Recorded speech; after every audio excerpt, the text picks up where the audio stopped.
हाँ जी, अभी अपन स्ट्रेसेस की बात करेंगे, तो शुरू करते हैं। लास्ट लेक्चर में मैंने आपको बताया था अगले लेक्चर में अपन स्ट्रेसेस की बात करेंगे। तो अपन परमिसिबल स्ट्रेस, अनुमेय प्रतिबल, परमिसिबल स्ट्रेस या फिर इसी को बोलते हैं वर्किंग स्ट्रेस,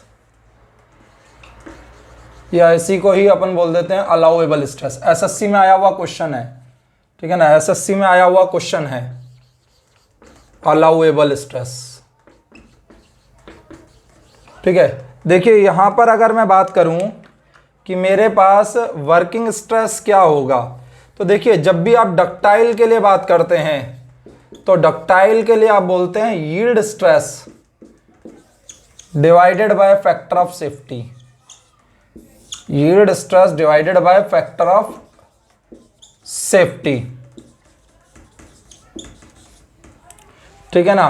और जब आप बात करते हैं ब्रिटल के लिए, ये तो हो गई डक्टाइल के लिए, ठीक है ना, और जब आप ब्रिटल के लिए बात करते हैं तब आप बोलते हैं ultimate stress divided by factor of safety, ultimate stress divided by factor of safety.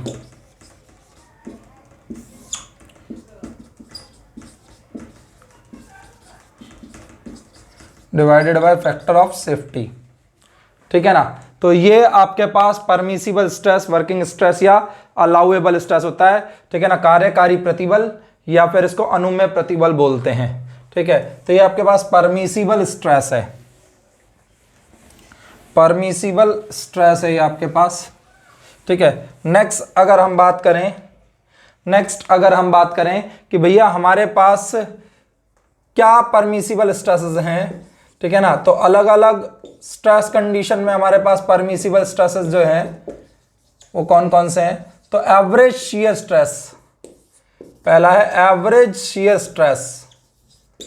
Average shear stress आपके पास क्या है 0.4 FY, ये परमिसिबल स्ट्रेसेस बता रहा हूं आपको, और इसका फैक्टर ऑफ सेफ्टी कितना हो जाएगा FY डिवाइडेड बाय 0.4 FY, तो ये हो जाएगा 2.5, ठीक है ना। सेकंड है मैक्सिमम शियर स्ट्रेस, सेकंड है मैक्सिमम शियर स्ट्रेस, ये कितना होगा 0.45 FY, हाँ जी ये कितना होगा 0.45 FY, तो फैक्टर ऑफ सेफ्टी कितना हो जाएगा 2.22, ठीक है ना। भैया मैं बढ़ते हुए क्रम में आपको ये बता रहा हूं। Axial tensile stress, axial tensile stress 0.6 FY, approx 1.67। Maximum axial compressive stress, देखिए आपका मैक्सिमम, यहां पे मैक्सिमम वर्ड आया है, ध्यान रखना, यानी कंप्रेसिव स्ट्रेस ये भी हो सकता है और इससे कम भी हो सकता है, इसलिए मैक्सिमम एक्सियल कंप्रेसिव स्ट्रेस, भैया ये मैक्सिमम वर्ड आया है यहां पे 0.6 FY, ठीक है ना। यहां पर भी आपका फैक्टर ऑफ सेफ्टी जो है 1.67 या फिर उससे ज्यादा ही होगा जब आपका ये एक्सियल कंप्रेसिव स्ट्रेस जो होगा वो कम करेंगे, परमिसिबल एक्सियल कंप्रेसिव स्ट्रेस जैसे ही कम करेंगे तब आपका क्या हो जाएगा फैक्टर ऑफ सेफ्टी बढ़ जाएगा, ये बात ध्यान रखना, ठीक है ना। तो इस बात को ध्यान रखना आपको। Bending tensile stress, bending tensile stress 0.66 FY, ये अप्रॉक्स आएगा 1.5, फैक्टर ऑफ सेफ्टी आएगा अप्रॉक्स 1.5, ठीक है ना। इसी तरीके से maximum axial compressive, sorry maximum bending compressive stress, maximum bending compressive stress, एक बार मैं देख लेता हूं सही विजिबिलिटी है, कवर हो रहा है, ठीक है। मैक्सिमम बेंडिंग कंप्रेसिव स्ट्रेस ये भी आपका आ जाएगा 0.66 FY, तो फैक्टर ऑफ सेफ्टी यहां पे भी अप्रॉक्स 1.5 हो जाएगी, हालांकि 1.5 से थोड़ा सा ज्यादा आता है, अप्रॉक्स 1.515 ऐसे कुछ आता है, ठीक है ना, और वो 1.66 होता है, ठीक है ना। तो ये आपका जो है मैक्सिमम बेंडिंग कंप्रेसिव स्ट्रेस। ठीक है, अगला बियरिंग स्ट्रेस। ठीक है ना, bearing stress 0.75 FY bearing stress. एक मिनट, ये गिर गया। हाँ जी, बियरिंग स्ट्रेस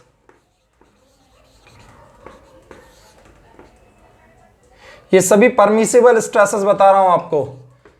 बियरिंग स्ट्रेस ये आपके पास आता है 0.75 FY और आपके पास यहां पे फैक्टर ऑफ सेफ्टी हो जाता है 1.33।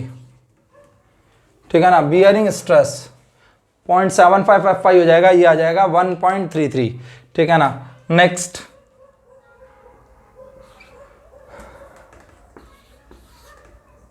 स्ट्रेस इन स्लैब बेस, जो परमिसिबल आप बोलते हैं,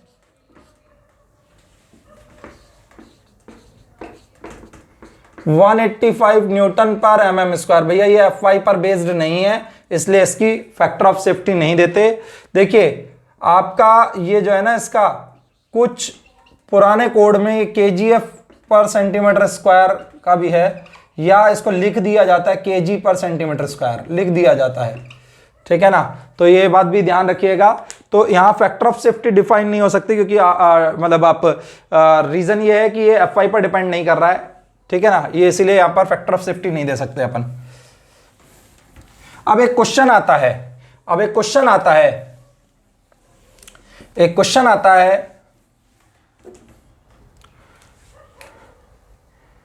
आपके पास एक्सियल कंप्रेसिव स्ट्रेस जो अलाउएबल है, या परमिसिबल एक्सियल कंप्रेसिव स्ट्रेस। ठीक है ना, परमिसिबल वर्ड ले लो। ठीक है ना, आपको वैसे ऊपर लिख रखा है permissible axial compressive stress divided by permissible axial tensile stress.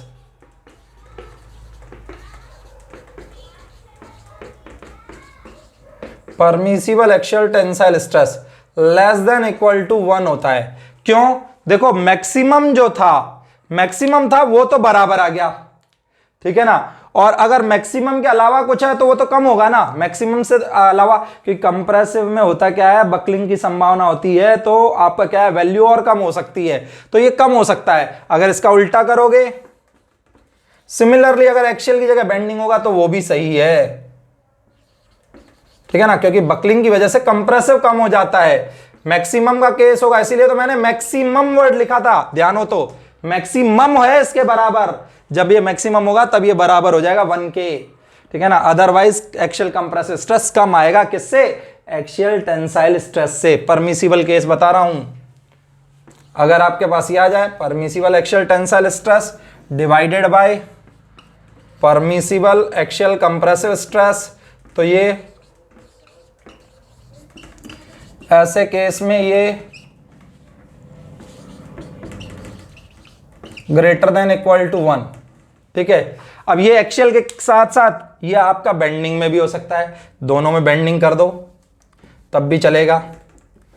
ठीक है ना, एक्सियल भी कर सकते हो और इसी तरीके से बेंडिंग भी कर सकते हो, क्योंकि कंप्रेसिव में स्ट्रेस जो है, परमिसिबल स्ट्रेस, वो कम हो सकता है।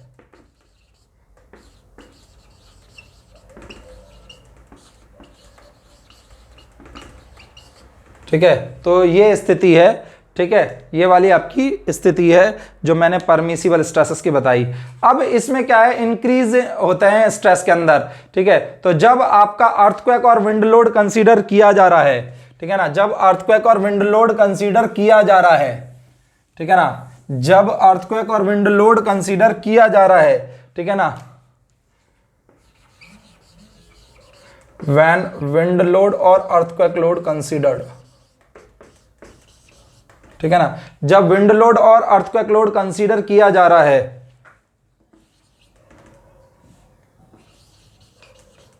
कोई एक इनमें से,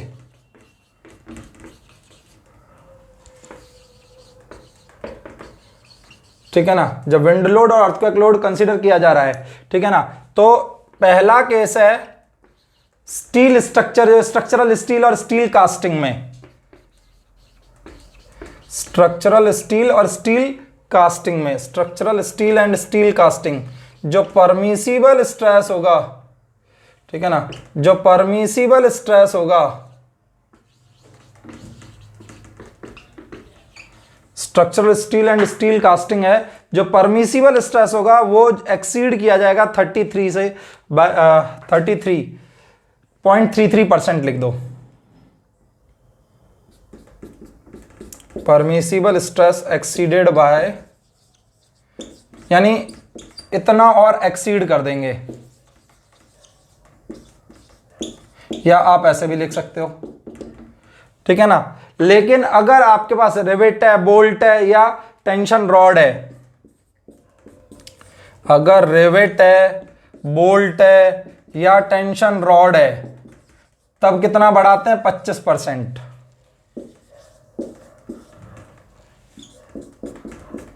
ठीक है ना। तब परमिसिबल स्ट्रेस कितना बढ़ाते हैं? 25%, जो स्पेसिफाइड है उससे,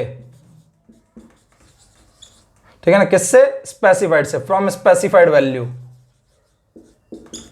ठीक है ना। तो ये ध्यान रखना, किससे बढ़ाएंगे? जो आपके पास स्पेसिफाइड वैल्यू है, ठीक है ना।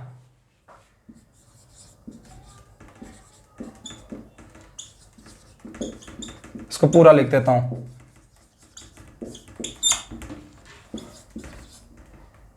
परमिसिबल स्ट्रेसेस कर दो, परमिसिबल स्ट्रेसेस वर्ड ले रहा हूं, ठीक है। ये पूरा लिख देता हूं यहां पे, परमिसिबल स्ट्रेसेस में बी एक्सीडेड बाय,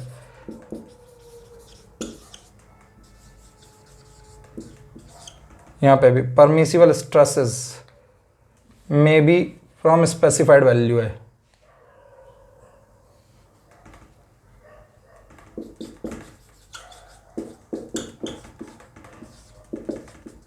ठीक है ना। परमिसिबल स्ट्रेसेस जो है स्पेसिफाइड से क्या करेंगे?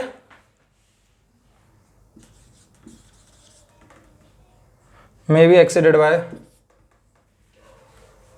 तो ये आपके पास आ जाएगा, ठीक है। परमिसिबल स्ट्रेसेस को, ठीक है ना, स्पेसिफाई जो किए गए, ठीक है, तो ये आपके पास क्या आ जाएगा? 33.33% बढ़ जाएगा, ठीक है ना। तो इस बात को ध्यान रखना, परमिसिबल स्ट्रेसेस जो कि स्पेसिफाइड है एक्सीड किए जाएंगे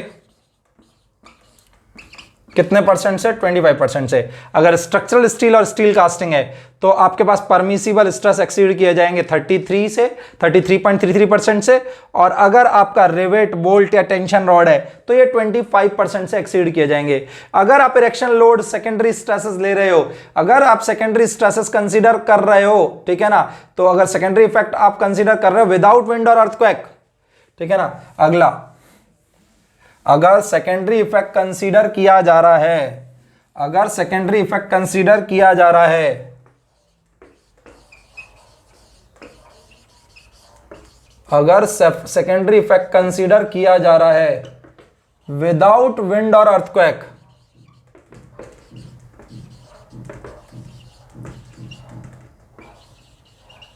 विदाउट, तब तो आप करेंगे किससे? तब तो परमिसिबल स्ट्रेस किससे बढ़ेंगे? 25% से, ठीक है ना। विदाउट विंड और अर्थक्वेक लोड, तब परमिसिबल स्ट्रेस जो एक्सीड किए जाएंगे, ठीक है ना, तो आपका वो क्या होंगे भैया? 25%। ये दोनों में, कनेक्शन में भी यही होगा और आपका किस में? मेंबर में भी यही होगा। तो परमिसिबल स्ट्रेस, परमिसिबल स्ट्रेस, ठीक है ना, दोनों के, किस किस के? मेंबर के भी, ठीक है ना। Permissible stress on the member और इट्स कनेक्शन स्पेसिफाइड में B exceeded bye 25%।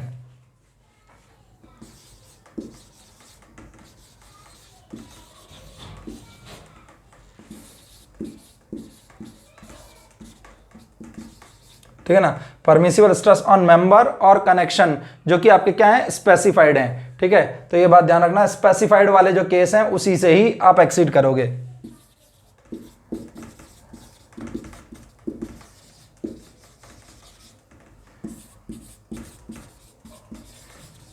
Exceed bye आपका आ जाएगा कितना? 25%।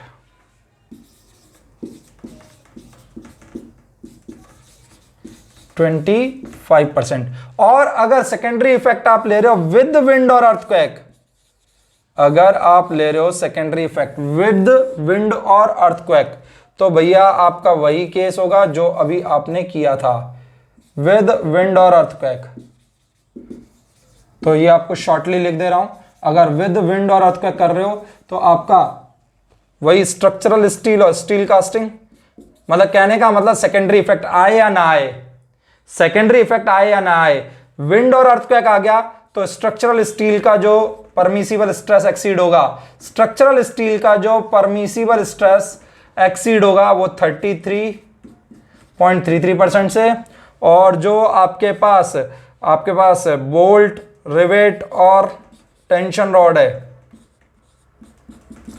उसका होगा किससे, 25% से। तो आप ध्यान ये रखें कि अगर अर्थक्वेक ले रहे हैं, चाहे सेकेंडरी इफेक्ट हो या ना हो, सेकेंडरी इफेक्ट हो या ना हो, ये मैंने शॉर्ट लिखा है भैया क्योंकि पहले पूरा डिटेल लिख दी है इसकी, ठीक है ना। सेकेंडरी आपका हो या ना हो, अगर विंड और अर्थक्वेक है तो ये स्थिति है, और अगर सेकेंडरी है विदाउट विंड और अर्थक्वेक तो 25%। एसएससी ने भी पूछा हुआ है, तो इस बात को ध्यान रखें, ये क्वेश्चन पूछे गए हैं, ठीक है। कुछ आप बात करें प्रॉपर्टीज हैं स्टील की, ठीक है ना, कुछ स्टील की प्रॉपर्टीज हैं जो कि आपकी किसी भी ग्रेड के लिए सेम चलती हैं, ठीक है ना। स्टील की कुछ प्रॉपर्टी हैं जो कि किसी भी ग्रेड के लिए सेम चलती हैं, IS 800 2007 में पेज 12 पे दी गई हैं, ठीक है ना। कुछ स्ट्रक्चरल स्टील की प्रॉपर्टी हैं, ठीक है ना, जो कि आपका विदाउट, ठीक है ना, इररेस्पेक्टिव ऑफ का ग्रेड, ठीक है, irrespective of its grade, physical properties of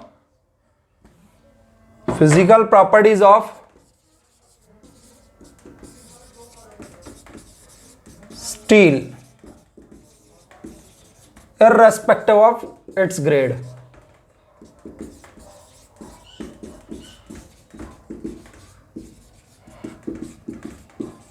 ये इसकी ग्रेड के इररेस्पेक्टिव जो चलती है, इसकी ग्रेड के इररेस्पेक्टिव जो चलती है, ये यूनिट मास ऑफ स्टील, मतलब कोई भी ग्रेड हो उसका यही रहता है, यूनिट मास ऑफ स्टील, या आप बोलते हैं density of steel, density, unit weight, ये सेम ही रहता है, 7850 kg पर मीटर क्यूब,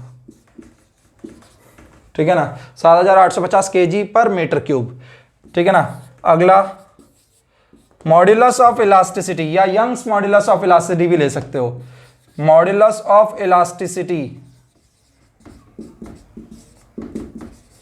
ठीक है, 2 × 10⁵ न्यूटन पर mm स्क्वायर, ठीक है ना। जो ये आपको IS 800 2007 में पेज 12 पे दी हुई हैं, पेज 12 पे ये दी हुई हैं, ध्यान रखना ये, या इसको आप MPa भी लिख सकते हैं,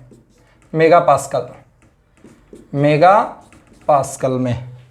देखिए पॉइजन्स रेशियो जो है, पॉइजन्स रेशियो इलास्टिक रेंज में तो कोड कहता है 0.3, कोड ने सिर्फ इलास्टिक रेंज में ही दे रखा है, म्यू या 1/m से इसको रिप्रेजेंट करते हैं, ठीक है ना, और ये रिप्रेजेंट होती है ई से, ये आप जानते हैं रो से, ठीक है ना। ये इलास्टिक रेंज में ही दे रखी है कोड ने, ठीक है ना, आपको जो कोड ने दे रखी है वो इलास्टिक रेंज में दे रखी है।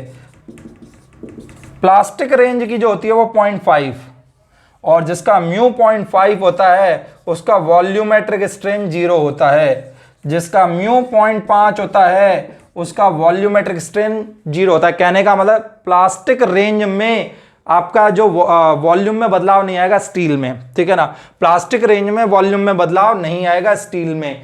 तो ये आपका 3 प्रॉपर्टी हुई, बाकी की आपकी हैं मॉड्यूलस ऑफ रिजिडिटी, या बोलते हैं उसको शियर मॉड्यूलस।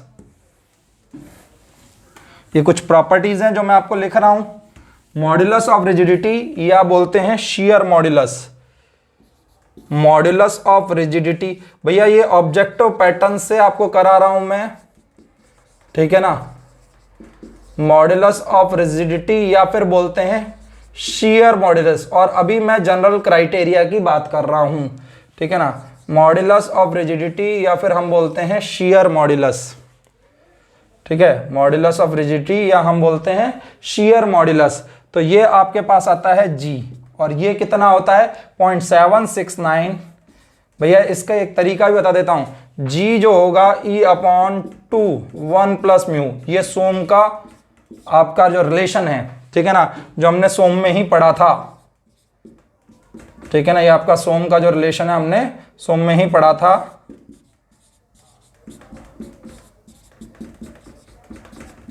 ठीक है, बल्क मॉड्यूलस के, ये आपका इस तरीके से आता है E3 2 म्यू, ये आपका आता है 1.667 इंटू 10⁵ भैया ये मेगा पास्कल एक ही बात है तो इसको नहीं लिख रहा यहाँ मेगा पास्कल में, ठीक है ना। ये आपकी दो वैल्यू और हो गई, और एक आपका coefficient of thermal expansion, rough कर रहा हूं इसको। भैया ये वैल्यूज आपकी क्या है, आती हैं, पूछी जाती हैं। वैल्यूज के अलावा ये भी पूछा जाता है कि स्टील की कौन कौन सी ऐसी चीजें हैं जो ग्रेड के साथ नहीं बदलती, ठीक है ना। भाई यील्ड स्ट्रेस अल्टीमेट स्ट्रेस तो बदलता है, पर ये प्रॉपर्टीज हैं जो नहीं बदलती, ठीक है ना। कोफिशिएंट ऑफ थर्मल एक्सपेंशन, कभी कभी इसको लीनियर एक्सपेंशन भी बोल दिया जाता है।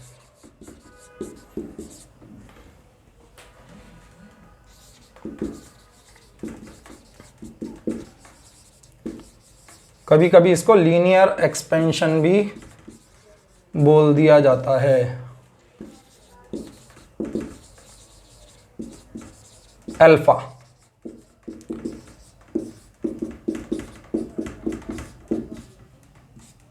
पर डिग्री सेल्सियस में, ठीक है ना, पर डिग्री सेल्सियस में। आगे पेज नंबर 14 पे इसी कोड में, ठीक है ना, पेज नंबर 14 पे इसी कोड में हम मेनली जिस स्ट्रक्चरल ग्रेड की बात करते हैं स्टील की, ठीक है ना, माइल्ड स्टील वाला जो ग्रेड है, ठीक है ना, पेज 14 पे ही IS 800 2007 में, जो अभी मैंने लास्ट लेक्चर में आपको कोड में बताया था IS 2062 से, ठीक है ना। ये आपका E250 Fe 410 WA weldable quality, वो एक तरीके से WA WB, ठीक है ना, और ऐसे ये चलता है।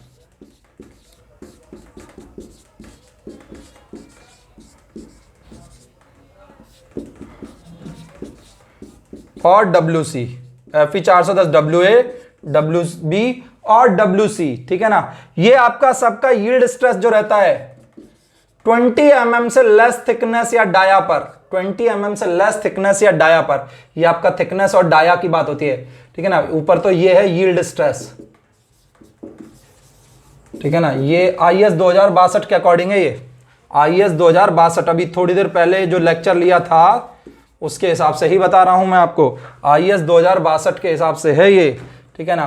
तो ये आपके पास यील्ड स्ट्रेस जो आता है, थिकनेस और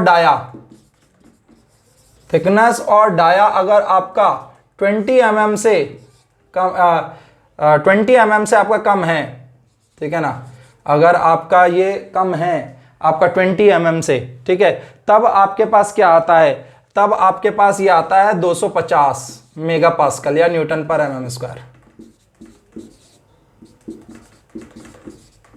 मेगा पास्कल या न्यूटन पर mm स्क्वायर। 20 से 40 पे ये कम हो जाता है, ये mm में चल रहा है, 240 सब मेगा पास्कल में ही है, 240, ठीक है। और आपका 20 से 40 के अलावा 40 से ग्रेटर पे, तो ये क्वेश्चन है आरागोर में कि कितने पे स्ट्रेसेस का रिडक्शन होगा, ये 230 और अल्टीमेट टेंसाइल स्ट्रेस जो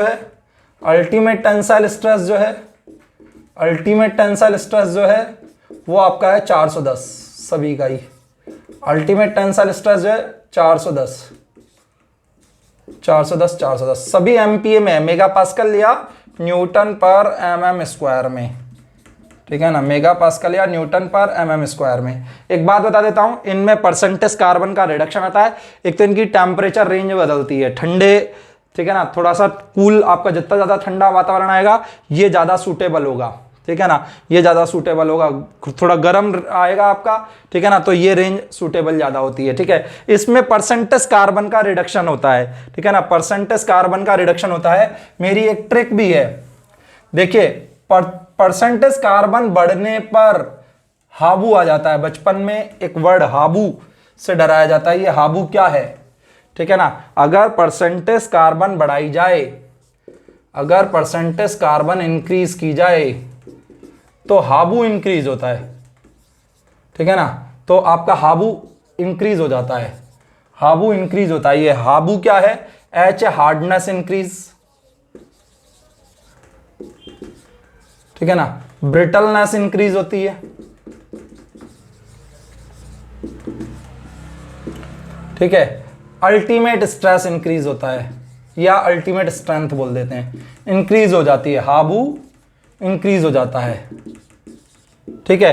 तो आपका क्या क्या कम होता है, टफनेस डिक्रीज होती है, ठीक है, टफनेस डिक्रीज होती है, ठीक है। आपके पास टफनेस हो गया, ब्रिटलनेस का अपोजिट ये डक्टिलिटी डिक्रीज होती है, और फेल्योर स्ट्रेन डिक्रीज होता है, फेल्योर स्ट्रेन डिक्रीज होता है, डिक्रीज होता है। अगर कार्बन परसेंटेज बढ़ाया जाए तो हाबू इंक्रीज होगा और ये चीजें डिक्रीज होंगी, ठीक है। एक बात ध्यान रखना, जो अभी मैंने ग्रेड बात की थी, ठीक है ना, अभी एक बार चलो ये बता देता हूं, फिर मैं बताऊंगा।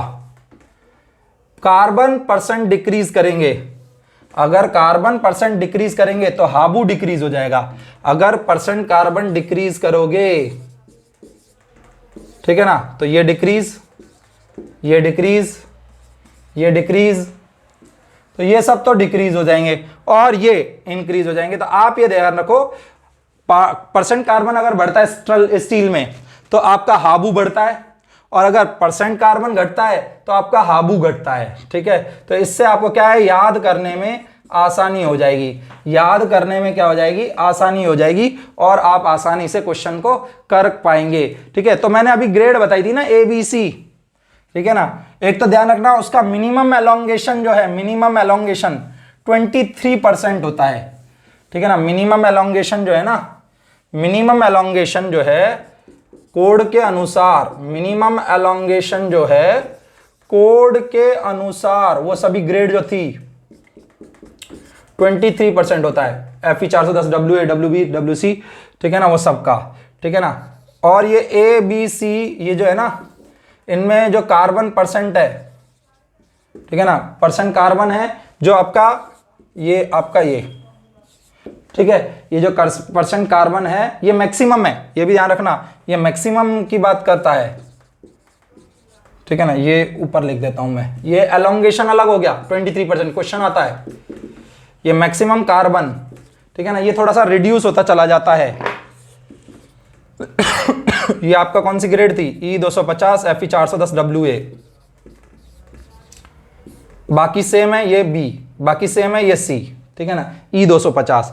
और आपका जो सल्फर होता है ये भी मैक्सिमम है और परसेंटेज में ही है, ये परसेंटेज में ही है, 0.045, ठीक है ना। ये भी आपका क्या हो रहा है, कम हो रहा है, ठीक है, ये बराबर है और ये 0.040। और इसी तरीके से मैक्सिमम जो आपका फास्फोरस है यही है,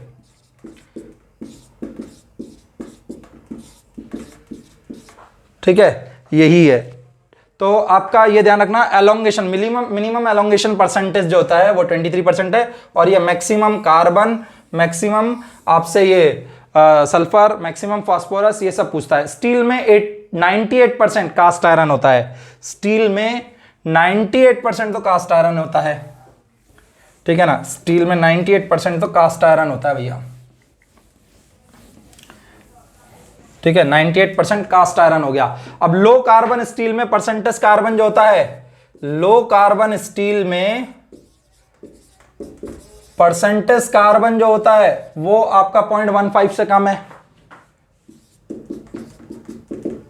ठीक है ना। और आपके पास जो माइल्ड स्टील है, माइल्ड स्टील में भैया मैं ये एसके दुग्गल का डेटा बता रहा हूं, ठीक है ना, कई लोग पूछते हैं, तो ये आपका 0.15 टू 0.29, ये कई लोग पूछते हैं, क्योंकि अलग अलग बुक में थोड़ा बहुत वेरी हो जाता है। तो ये एसके दुग्गल से ये डेटा बता रहा हूं जो कि स्टील की स्टैंडर्ड बुक में कंसीडर होती है, ठीक है ना। मीडियम में ये कितना है, मीडियम कार्बन स्टील जो है, मीडियम कार्बन स्टील जो है उसमें कितना है 0.3 से 0.59%। हाँ जी, मीडियम कार्बन स्टील में ये है। और हाई कार्बन स्टील में, हाई कार्बन स्टील में परसेंटेज कार्बन कितना, 0.6 to 1.7%, 0.6 to 1.7%। ठीक है, हाँ जी, ये आपके पास आया। यहां से आगे की जो क्लासेस हैं, ठीक है ना, यहां से आगे की जो क्लासेस हैं वो मैं आपकी किस में लूंगा, ऐप में ही। ठीक है।